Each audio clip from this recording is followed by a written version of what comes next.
bendiga, amados hermanos. Amén. Creo que me escuchan bien. Gloria al Señor. Estamos agradecidos al Señor por estar un día más en la casa del Señor. Amén. Estudiando y aprendiendo su palabra. El día de hoy, en estos días estaba estudiando el tema que vamos a tratar porque no es un tema fácil. A nadie nos gusta hablar de la disciplina, y de la disciplina en la iglesia es mucho más delicado todavía, pero una cosa importante que el Señor me hablaba en estos días era que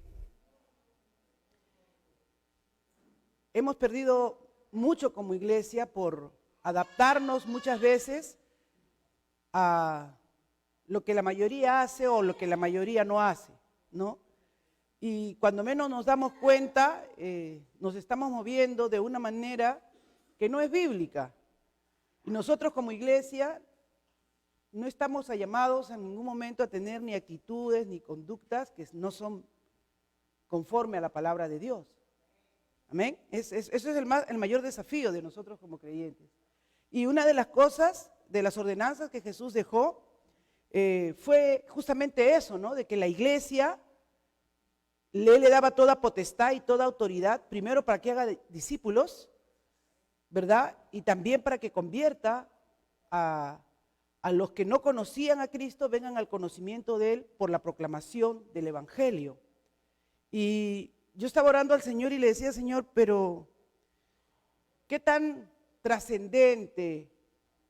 ¿Cómo explicamos esa necesidad?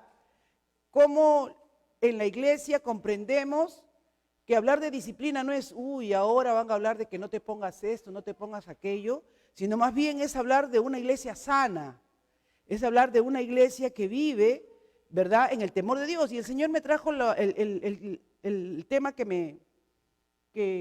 me dio como ejemplo la semana pasada. ¿Se acuerdan? La semana pasada Dios nos dio a entender, nos explicó claramente por qué fue tan radical con Ananías y Zafira, ¿no? Y que muchas veces nosotros hemos dicho, sí, pero sería el primer pecado. Yo estaba pensando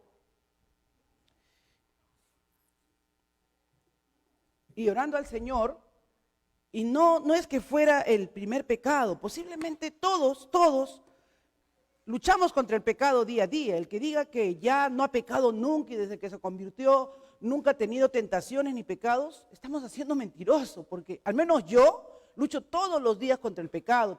Y el pecado no necesariamente son pecados visibles a los ojos de los demás. Puede ser nuestro carácter, puede ser actitudes, puede ser aún la relación con mi esposo, si de repente en algún momento tengo una actitud que no es correcta como una esposa cristiana lo debería tener. Eso cuesta mucho. Yo sé que acá son bastante santas las hermanas y que son esposas bastante maravillosas, pero a mí en mi carne me ha costado mucho ser esa esposa bíblica. Demasiado, diría yo, y aún hay días en que mi vieja naturaleza quiere enseñorearse y tengo que batallar. Lo que hace la diferencia es que lucho contra el pecado.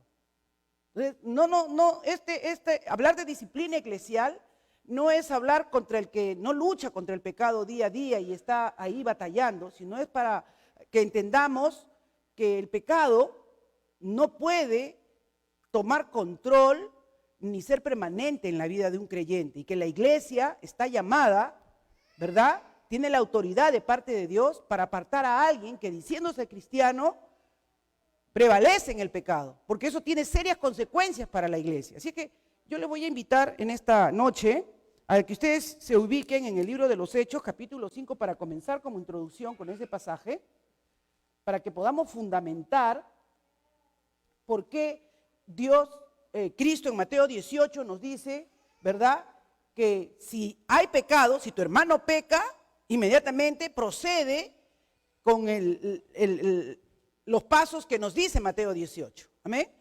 Si gustan, por reverencia a la palabra, vamos a leer varios pasajes, pero por reverencia a la palabra vamos a ponernos de pie, vamos a dar lectura a la palabra del Señor en Hechos capítulo 5, y lo vamos a leer hasta el verso 11.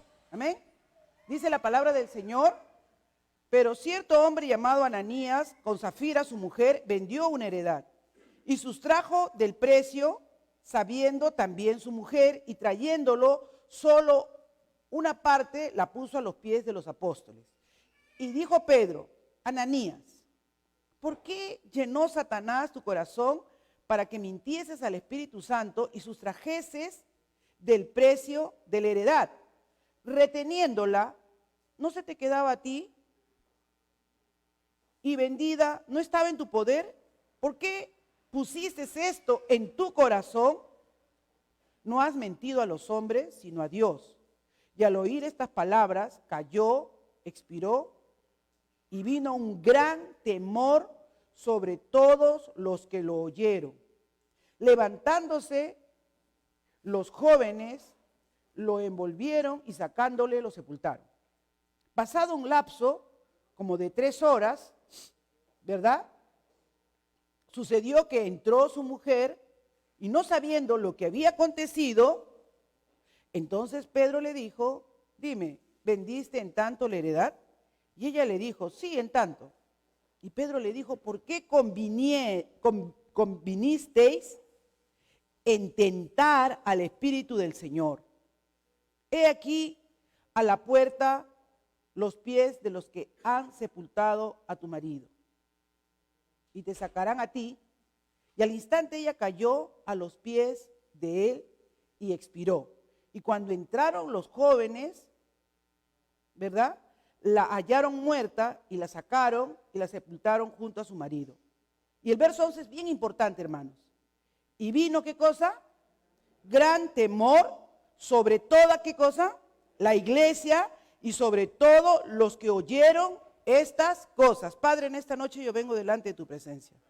Reconozco mi incapacidad, mi insuficiencia, mi dependencia completa del Espíritu Santo, para que tú nos guíes, Señor, por medio de tu Espíritu, para abrir la mente, los corazones y el entendimiento de cada uno de mis hermanos y mis hermanas, y de las visitas que nos están con nosotros en esta noche. Háblanos, Señor. Tenemos la disposición no solamente de entender y comprender, sino de obedecer. Que tu Espíritu Santo ponga, Señor, ese temor reverente que cayó en la iglesia, Padre. Que vino a la iglesia por causa de que vieron esa demostración de poder y de cómo tú actúas contra el pecado. En el nombre de Jesús oramos así. Amén y amén y amén. Pueden tomar asiento, amados hermanos.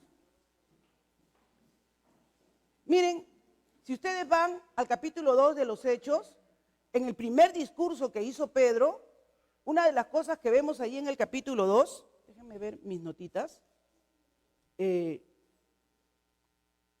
el verso 43, dice: y sobrevino, ¿qué cosa? Temor a toda persona, y muchas maravillas y señales eran hechos por los apóstoles. Uno de los elementos que Dios usó fue la demostración del poder y de la autoridad que había dado a su iglesia para sanar, para predicar, para traer libertad a los cautivos, a los oprimidos, ¿no? ¿Qué cosa es una de las cosas que hace en el capítulo 3 Pedro? ¿Qué le dice al cojo de la hermosa? No tengo oro ni plata, pero lo que tengo te doy. ¿Qué cosa tenía Pedro? Autoridad, poder, ¿no? Yo me imagino un hombre de 40 años que vivió toda su vida en una condición miserable, porque dice que Lucas nos dice que era de nacimiento. O sea, él vio correr niños y nunca corrió. Él vio jugar niños y él nunca pudo jugar con ellos. Él tuvo que vivir en una dependencia de las migajas que la sociedad le quería dar. Pero hoy vemos nosotros que cuando lo llevaban al templo de la Puerta de la Hermosa, era tan limitado, porque me imagino que cuando era chiquito era fácil que su mamá o cualquiera lo cargara y lo pusieran ahí y se dieran cuenta que era un minusválido, ¿no? Pero ya un hombre de 40 años, minusválido, sería complicado llevarlo hasta la Puerta de la Hermosa, porque era una puerta que la mayoría de turistas venía a ver, porque justamente eso era muy hermoso, era un trabajo perfecto, y era la entrada al templo, al lugar donde la gente podía recibir de Dios. Pero este hombre nunca entraba, no recibía nada dentro, él recibía afuera las migajas que le querían dar los que venían. Qué interesante, ¿no? Cómo Dios nos muestra, ¿verdad?, la condición humana, ¿no? Y este hombre dependía de la ayuda de los demás, y de lo que los demás le podían brindar. Pero Pedro, cuando ve la manifestación del poder en el capítulo 2 y ve cómo el Señor hace señales, porque dice claramente, hacía maravillas y señales, eran hechos por ellos, y todos los que habían creído estaban juntos y tenían en común todas las cosas. O sea, se comenzó a manifestar un corazón desprendido, se comenzó a manifestar un poder que ellos no imaginaban que así sería cuando Jesús le dijo, toda autoridad me es dada en el cielo y en la tierra, ahora vayan y hagan discípulos en el nombre de Jesús, ¿verdad? Y toda autoridad les va a ser dada a ustedes también. Entonces Pedro, cuando ve a este hombre lisiado de toda su vida, cuando lo ve en esa puerta de entrada, supuestamente a contemplar las maravillas de Dios allá adentro, le dice, míranos. Y Pedro es uno de los que se reconoce que no tiene nada de valor de esta tierra, porque le dice no tengo oro ni plata, y lo que más valía en ese tiempo era el oro y la plata. Pero lo que tengo, te voy a dar. Te voy a dar lo único que te puede cambiar y transformar. En el nombre de Jesús de Nazaret, levántate y anda. Oh, amados, qué poder de la iglesia. Y este hombre que toda su vida fue un menospreciado, un paria de la sociedad, en este momento comienza a ser restaurado a una vida sana, a una vida nueva. No solamente es restaurado espiritual, moralmente, sino es sanado aún físicamente. Ese es el poder que Dios dio a la iglesia, una iglesia santa. Y dice que vino un temor reverente. Y yo quiero que noten esto, pero estamos pasando solo dos capítulos, un capítulo más, el 4, y llegamos al 5 y vemos que Satanás no duerme. Que él no dice, ahora se van a seguir multiplicando, ahora van a seguir creciendo, van a seguir haciendo señales y prodigios. Ya les dije que donde hay pecado, Dios no puede manifestar su gloria ni su poder como debe hacerlo. Así que una de las razones que vimos la semana pasada, porque es importante la disciplina en la iglesia, en primer lugar, porque restaura al que ha pecado. Es buscar la salvación y la restauración del que ha pecado. Pero en segundo lugar, es que eso no se expanda, que por causa del temor, al ver que otro hace algo malo, se expanda. Y aquí ya no vemos que solamente ha pecado Ananías, sino que ya ha habido una influencia de dos. ¿Se dan cuenta? Cómo cuando entra el pecado es muy fácil que se expanda, ¿no? Es muy fácil. Entonces, una segunda razón, yo estaba mirando ahí, es impedir que el pecado se extienda. Y la única forma que el pecado se extienda, hermanos, es cuando vemos cómo Dios actúa contra el pecado. ¿Sí o no? ¿Cuál es el principio de la sabiduría? Proverbios 1:7. El temor de Dios. ¿Y cuándo se pierde el temor de Dios? Cuando vemos que fulano peca, hace como quiere, vive como quiere y no pasa nada. Y igual viene a la iglesia y está con su Biblia bajo el brazo. Entonces todos comenzamos a perder esa sensibilidad espiritual y de una u otra manera, ese temor reverente que tenemos que tener, esa preocupación genuina que debemos tener de andar en santidad, porque sin santidad nadie verá a Dios, se comienza a ralitizar. Y últimamente, hermanos, al menos cuando yo me convertí, estar disciplinada era lo más normal. De verdad, cuando yo me convertí, estar disciplinada era lo más normal. Porque si iba con mi pelo muy crespo, porque si estaba mostrando mucho mis hombros, si estaba siendo muy sensual, si me había puesto un lápiz de labio muy rojo, inmediatamente las ancianas venían y me decían que estaba muy carnal, que todavía tenía que sentarme en la banca. Y decía, yo voy a vivir toda mi vida sentada en la banca. ¿No? Pero eso yo decía, Señor, tan difícil es ser cristiano.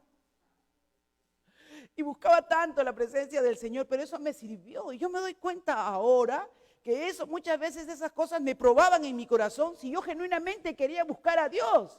O si pateaba el tablero y me iba a mi casa, pues ya estos pentecostales locos, ¿no? Porque así le decían. O sea, ser pentecostal, hermanos, en mi tiempo, les estoy hablando, yo me he convertido pues 13, 14 años, estamos hablando unos 47 años atrás, ¿verdad? Era una cosa loca, porque eran los más radicales, ¿no? Salían con sus maracas y salían con sus guitarras a la esquina y Cristo viene pronto, ¿no? Arrepiéntete, deja todo, el mundo no puede ser tu hogar. Y era una cosa tremenda, ¿no? Entonces, por eso para mi mamá, yo salida de la universidad con una mente, se supone, bastante buena en cuanto a estudios y a conocimientos, meterme incluso a una religión tan radical. Pero yo entendí que bueno, si amo tanto a Dios y pues no puedo dejar que mis rulos crezcan, entonces ya, pues, no importa. Sufriré un poco jalándome los pelos porque para alguien que era tan crespa como yo y tenía el pelo tan enrizado, tener el pelo largo era un sufrimiento. Pero bueno, ya por el Señor.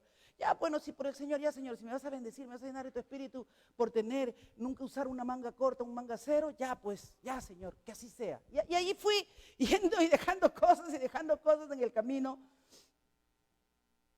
No lo justifico porque yo entiendo que esas eran cosas más culturales que espirituales, que santas. Pero lo que quiero ir es al principio, que cuando te viene un temor reverente, ¿no? Tú comienzas a dar pasos de acercamiento a Dios.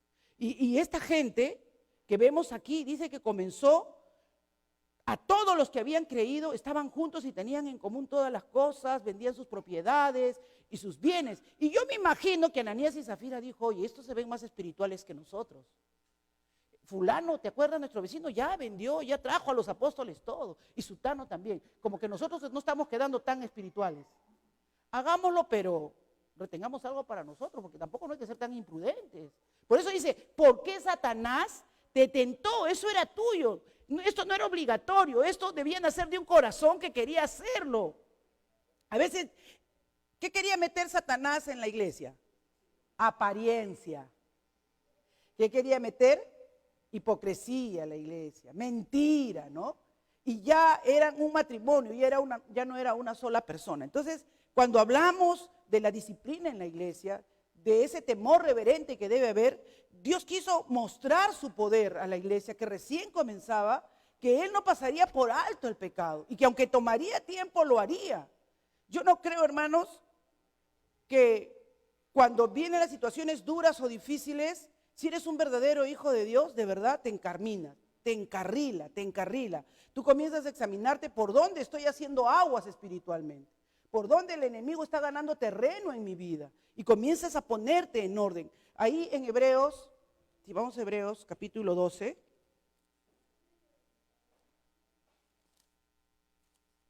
¿verdad? En el verso 15 dice, mirad bien,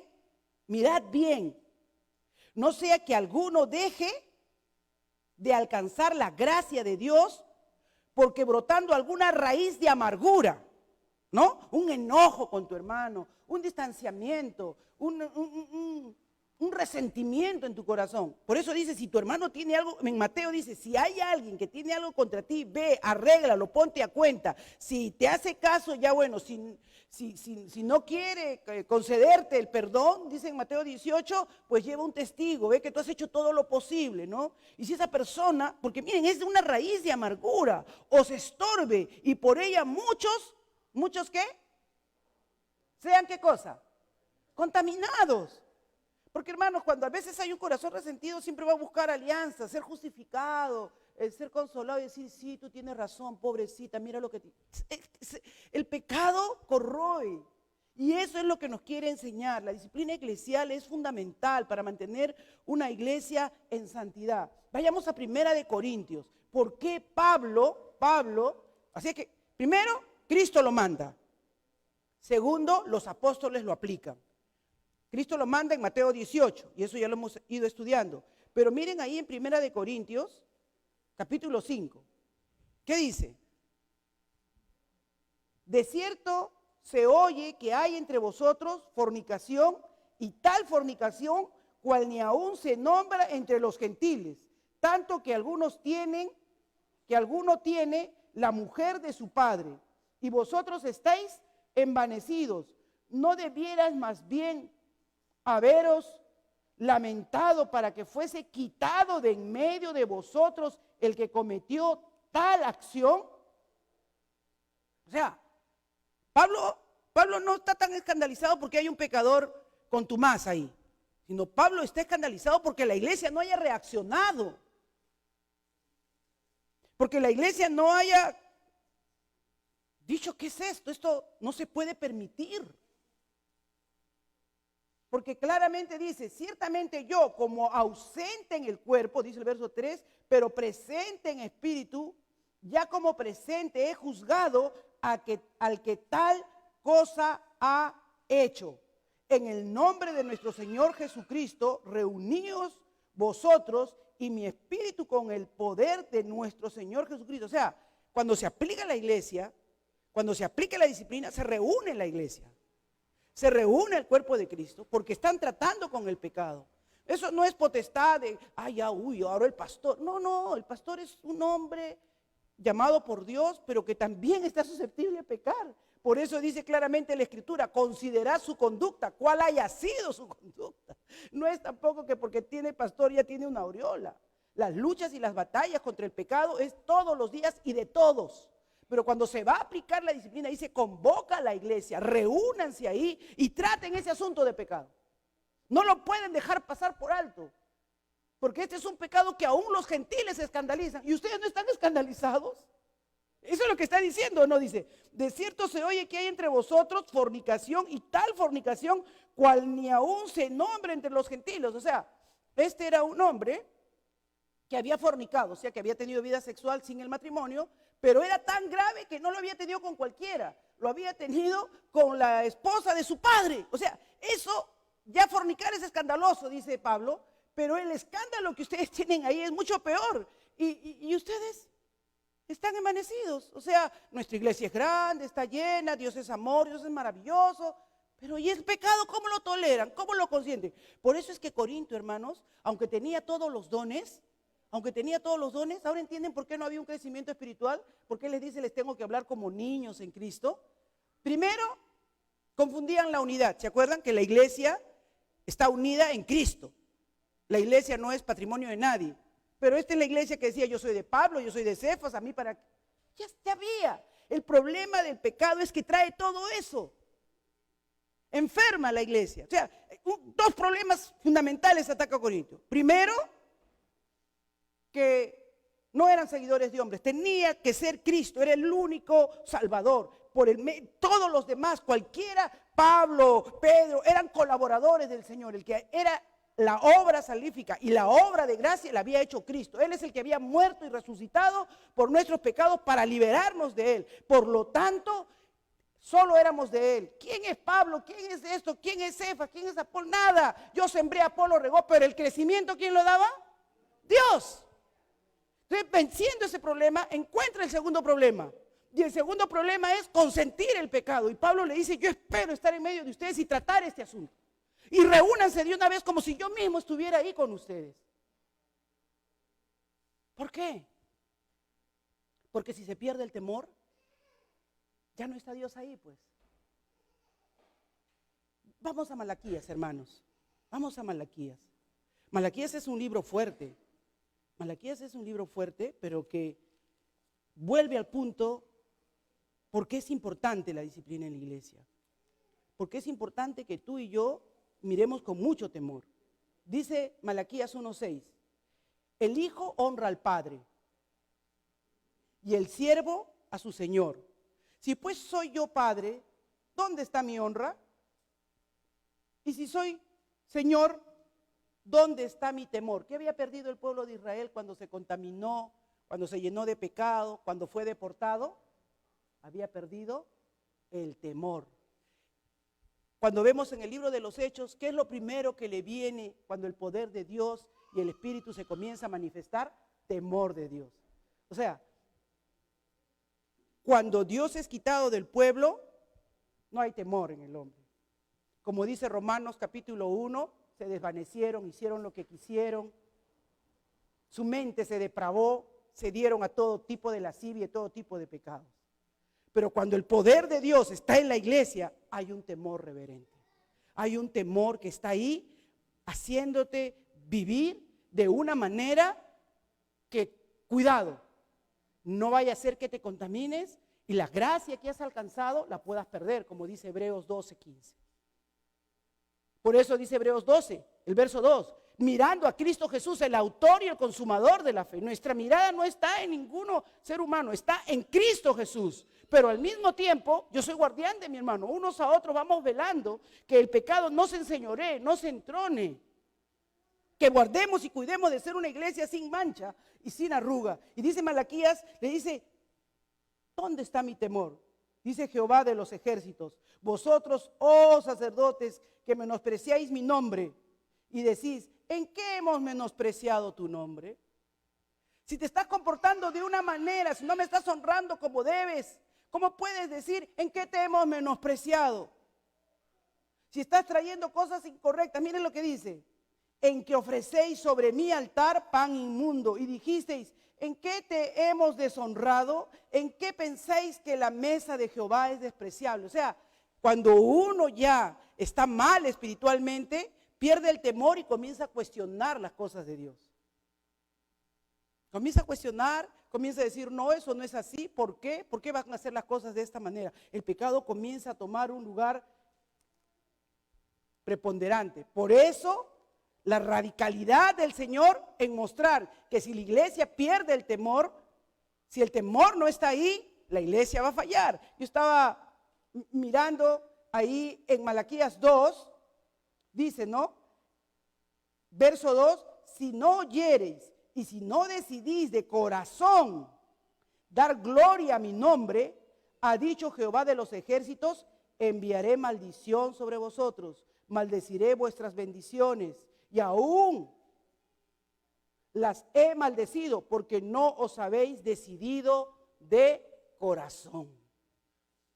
Entonces la disciplina es importante. Primeramente, porque busca la restauración del que ha caído. Pero segundo, busca que tú y yo no expandamos ni el pecado se extienda dentro de la iglesia y estemos llenos de gente tolerante con el pecado, indiferente al pecado como era Corintios, y que estaba dejando y estaba permitiendo. Imagínense, no sé cuántos años hubiera pasado de Corintios ahí, años 60. No había pasado mucho y ya estaba habiendo una tolerancia. Ahora que estamos en el 2000, ya la gente no quiere predicar sobre disciplina en las iglesias. No quiere tocar el tema. Ay, no hables de eso, después los hermanos se van a sentir. Pero hermanos, ¿cuánto quisiéramos ver a alguien que se está ahogando por falta de oxígeno y decirle, no tenemos oro ni plata, pero en el nombre de Jesús, pulmones, ábrete, sé sano? La iglesia puede hacerlo. La iglesia tiene facultad de que en su nombre, si hay alguno enfermo entre vosotros, llame a los ancianos, reúnanse. Pero ¿cuántos estamos en esa santidad y en ese temor reverente para que podamos mostrar la gloria de Dios a este mundo? Para que puedan ver esos señales y prodigios. Tenemos que recordar que Dios viene por una iglesia, como decía la oración, sin mancha y sin arruga. Por una iglesia que Dios no tenga que decirle como en el Apocalipsis, tengo contra ti que consientes a esa Jezabel que está ahí. Tengo contra ti que has permitido esto. Tengo contra ti, hermanos. No, yo todo lo hemos hecho bien. No, tengo contra ti que no soy tu primer amor. Hasta eso el Señor reclama. O sea, sin santidad, sin hacer las cosas en el orden de Dios, no podremos ver a Dios. Pablo tiene autoridad para decirlo. ¿Recuerdan ustedes cuando Pedro quiso tener una actitud hipócrita? Y a veces, hermanos, yo pienso que Dios no lo mató a Pedro al instante, porque Pedro no era tan consciente de la actitud que estaba teniendo. ¿Y qué hizo Pablo? Gálatas capítulo 2, verso 11. ¿Qué había pasado? Pues Dios se le reveló en el capítulo 10 de los Hechos y le dijo Dios a Pedro que Dios no solamente era Dios de los judíos, sino que también era de los gentiles, y fue ahí y vio cómo se derramó el poder de Dios y todo lo demás, ¿verdad? Pero sin embargo, y él comió en la casa de, ¿cómo se llama? De Cornelio. Él comió en la casa de Cornelio, él vio que descendía y cuando se manifestó el poder del Espíritu Santo también cayó sobre Cornelio, sobre toda su familia. Y él se gozó y comió con ellos y todo. Y de pronto, cuando vio que venían los judaizantes, los que todavía querían guardar su distancia con los gentiles, él ya comenzó a hacerse a un ladito y ya no quería comer. Y Pablo, ¿qué dice en Gálatas 2:11? ¿Mm? Por ahí está Gálatas. Acá está. 2:11, ¿qué le dice? Pero cuando Pedro vino a Antioquía, le resistí cara a cara, porque era ¿de qué? De condenar. Pues antes que vinieran algunos de parte de Jacobo, Jacobo era de la parte de los judaizantes, comía con los gentiles. Pero después que vinieron, se retraía y se apartaba, porque tenía miedo. ¿De quién debería tener temor Pedro? ¿De Jacobo o de Dios? Y muchas veces, hermanos, así nos ha pasado a nosotros también. Ay, no le voy a decir nada porque, ay, no, la hermana se va a resentir. ¿Tiene miedo a la hermana? ¿Y Dios? ¿Y tu temor de Dios, reverente? No, hermana, esa actitud no puede ser en el nombre de Jesús.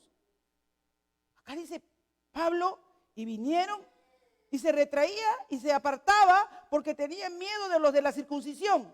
Y en su simulación participaban también los otros judíos, de tal manera que aún Bernabé fue también arrastrado por la hipocresía de el pecado jala, el pecado tiene cola, el pecado arrastra. Aunque de repente, ¿no? Pablo podría haberlo justificado, puede haber dicho, ya, pues seguramente Pedro, que es tan buena gente, por los débiles lo está haciendo, para que no se sientan malos de la circuncisión. No, Pablo dijo, esto es doctrinal, esto es, o son salvos los gentiles o no son salvos. Si Pedro no tiene esa claridad, entonces, ¿qué estamos predicando? Él se está portando como si fuera más bien un gentil, porque un judío no debe ser hipócrita. Es natural que un pagano sea hipócrita, pero él se está comportando como tal y dice que él lo sostuvo cara a cara. Hizo lo que mandó Jesús en Mateo 18. Si ves que tu hermano está haciendo algo que no debe hacer, ve donde tu hermano, trata el asunto con tu hermano y asunto arreglado. Si se arrepiente, enhorabuena, has librado tu alma y has librado la tuya. Así es. ¿Qué dice el atalaya, no? Si el atalaya se queda callado, problema para él, porque Dios le pedirá cuentas porque no lo llamó la atención. Pero si va, le llama la atención y él persiste en su pecado, tú por lo menos has librado tu alma. Tú dices, hice lo que tenía que hacer. Amados, mis amados, qué importante es esto. Yo le decía, Señor, ay, ¿cómo lo voy a hacer? Tú me tienes que ayudar. Tú me tienes que ayudar, pero el Señor no quiere que nos perdamos. El Señor dice ahí en 1 Corintios capítulo 5, volvamos a 1 Corintios capítulo 5, que era importante tratar el asunto de los pecados en la iglesia, que es importante tratar los asuntos que requieren disciplina en la iglesia. ¿Por qué? Dice, el verso 5 dice, el tal sea entregado a Satanás para destrucción de la carne, a fin de que el espíritu sea salvo en el día del Señor Jesús. No es bueno vuestra jactancia, o sea, no es bueno que ustedes estén orgullosos y indiferentes a esto. ¿No sabéis que un poco de levadura leuda toda la masa? ¿No sabéis que un poco de levadura leuda toda la masa? Hermanos, solo toma tiempo. Yo ahora soy panadera, ¿no? Muchos han visto ahí en Facebook que yo me he vuelto experta panadera. Y les puedo decir algo, ¿eh?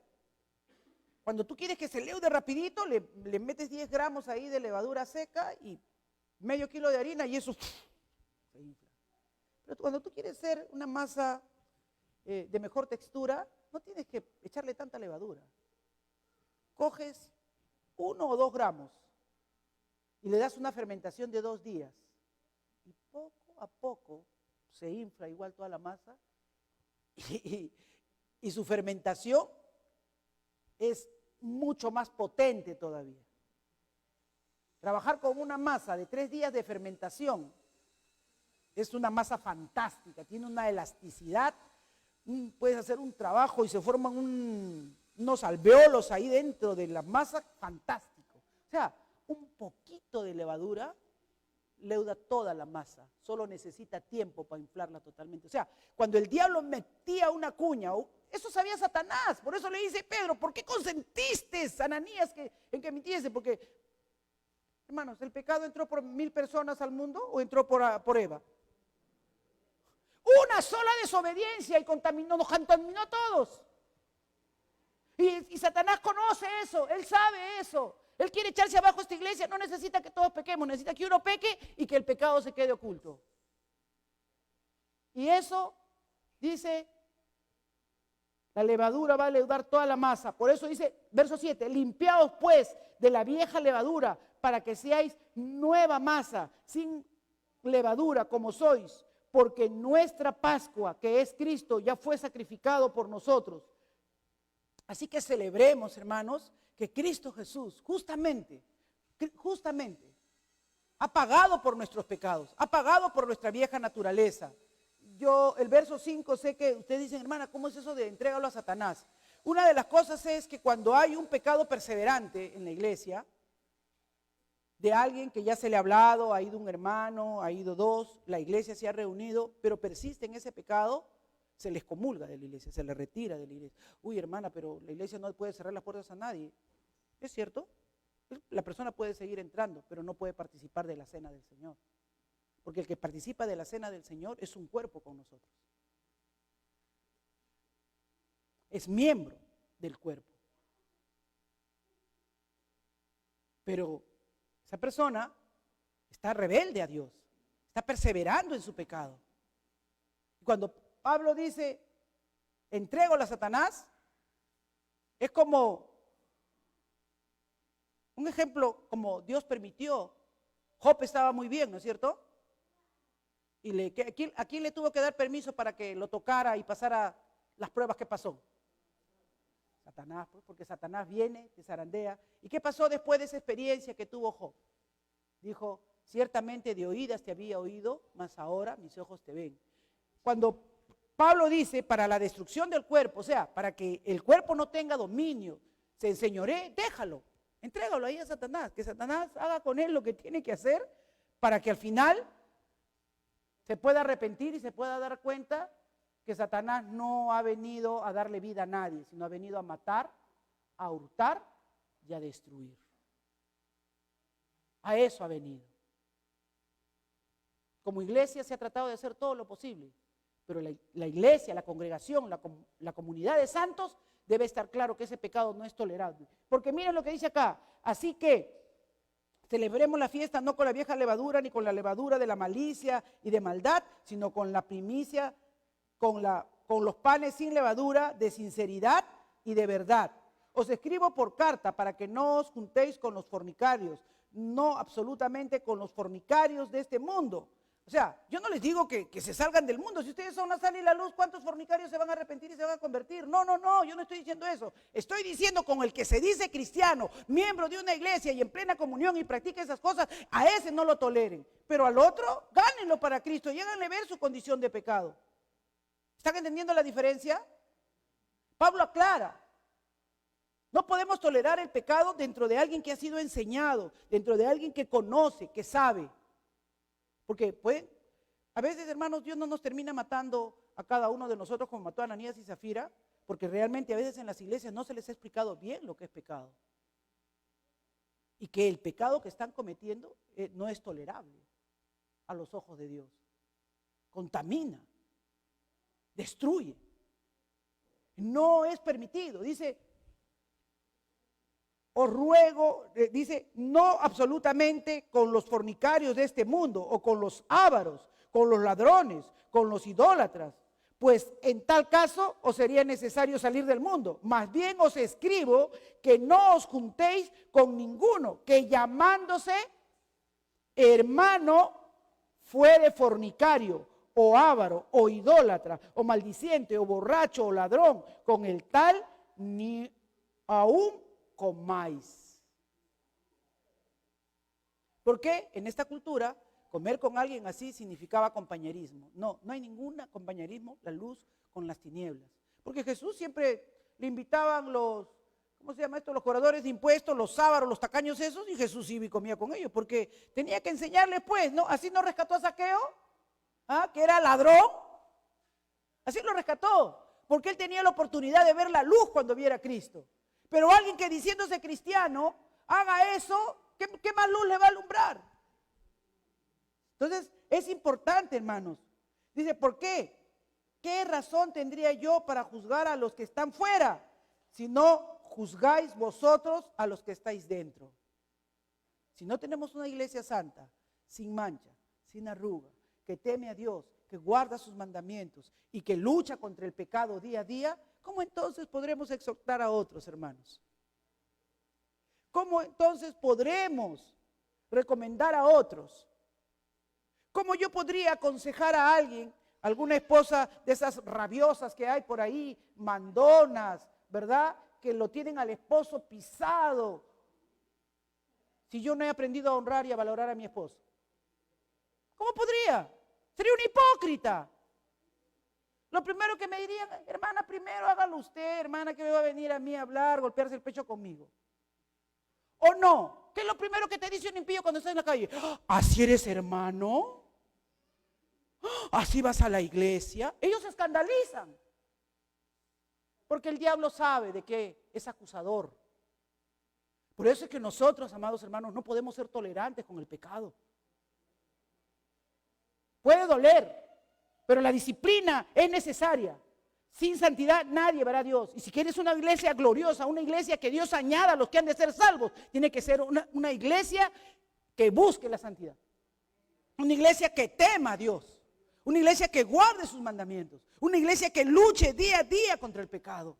Y que lo que es pecado no lo tape, no lo oculte, sino que busque restaurar al caído. Busque restaurar a su hermano. Porque el tercer punto dice claramente, hay que proteger la pureza de la iglesia.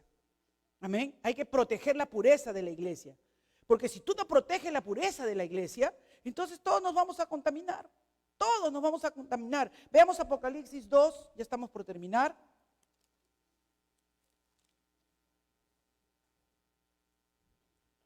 Versos 14 y 15. Dice ahí claramente, ¿verdad? Pero tengo unas pocas cosas contra ti, que tienes ahí a los que retienen la doctrina de Balaam, que enseñan a Balaam o poner tropiezo ante los hijos de Israel, a comer de cosas sacrificadas a los ídolos, a cometer fornicación. Y también tienes a los que retienen la doctrina de los nicolaitas, la que yo aborrezco. La iglesia estaba tolerando varias cosas, ¿no? Estaba permitiendo varias cosas. Miren el Señor en detalle, ¿no? Tienes esto, tienes esto, tienes esto. Yo no sé que como iglesia de Pachacamá, ¿qué cosas tendremos? ¿Qué cosas Dios querrá llamarnos la atención? Y cada uno de nosotros sabe qué piedra de tropiezo ha traído al camino del Señor para que su gloria no sea manifiesta. Pero amados hermanos, cuando Dios nos habla de estas cosas no es para condenarnos, es para restaurarnos, amén.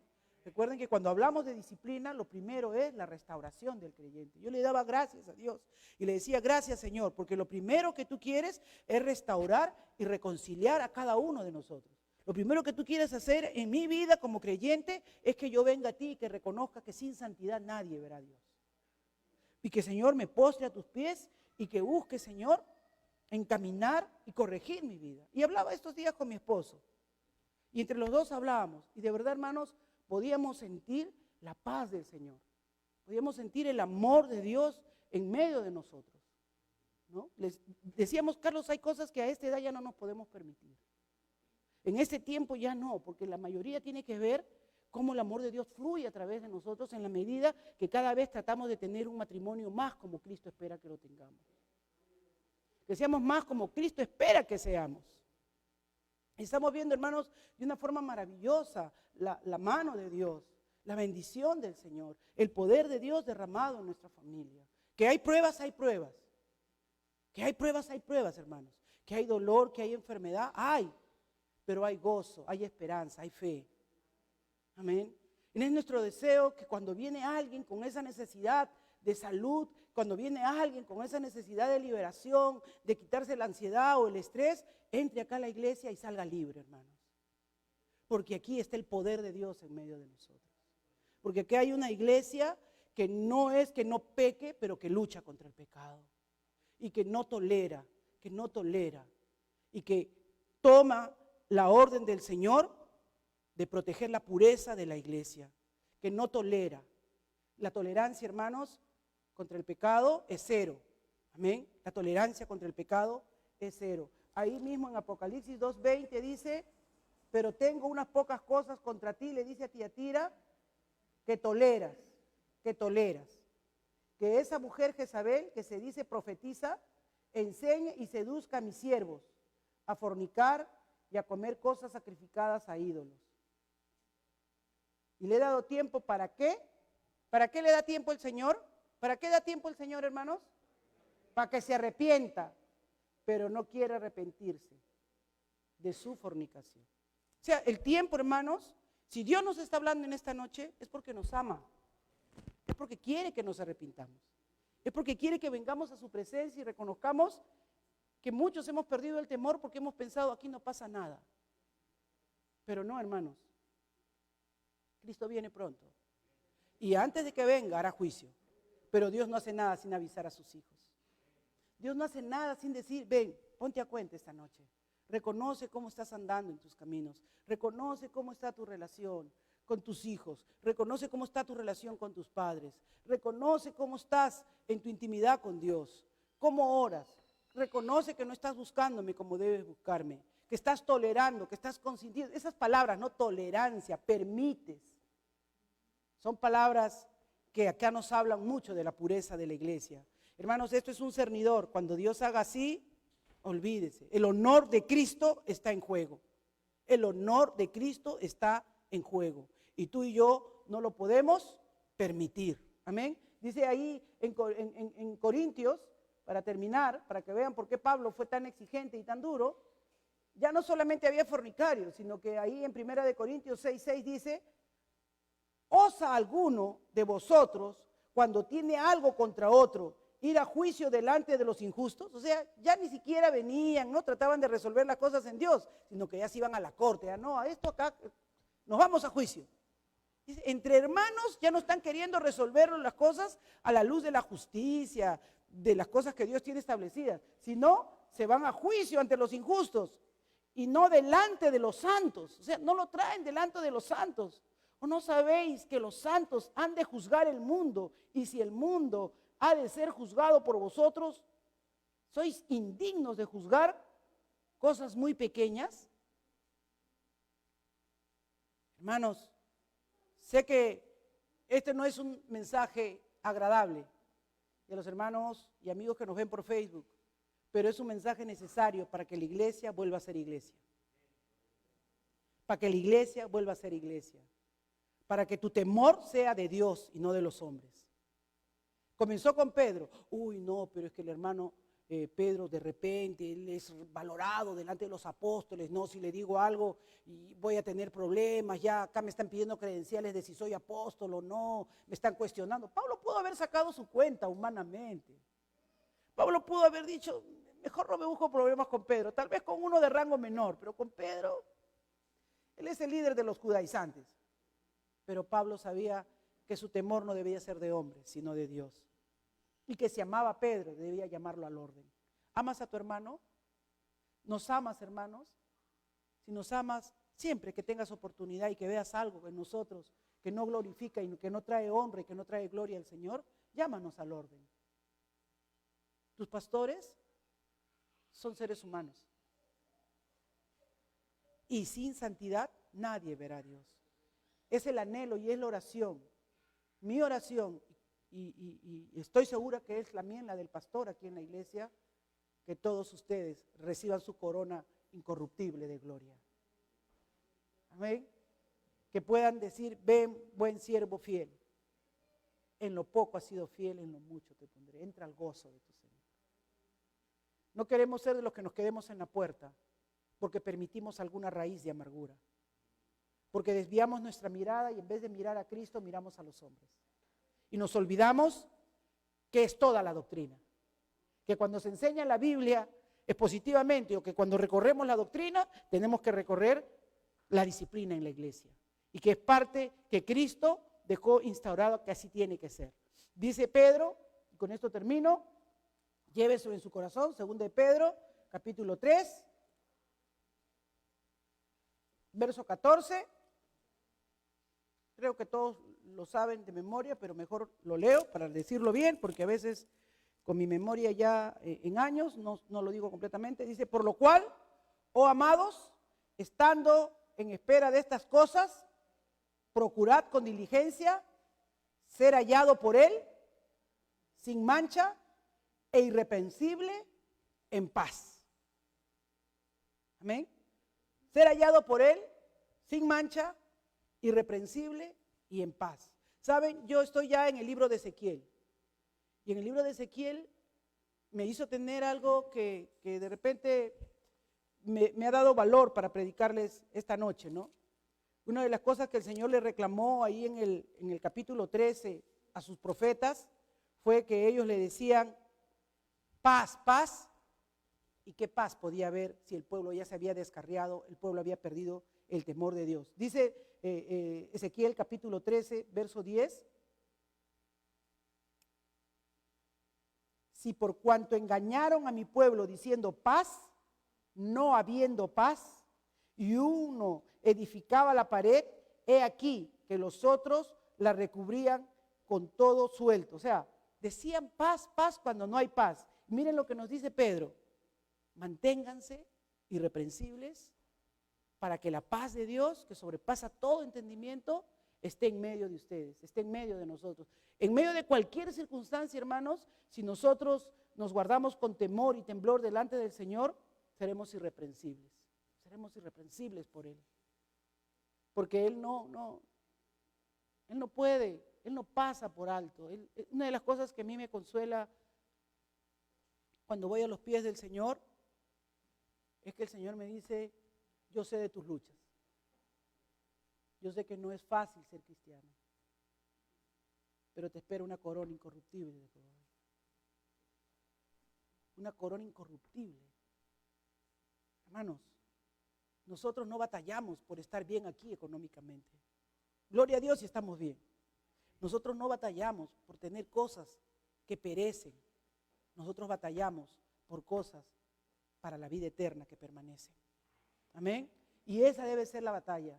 Así es que cuando hablemos de disciplina eclesial en la iglesia, no nos asuste, más bien gocémonos, porque venga sobre temor sobre nosotros, pero ese temor reverente para buscar tener una iglesia santa, sin mancha y sin arruga. Vamos a ponernos de pie y vamos a orar. Amén.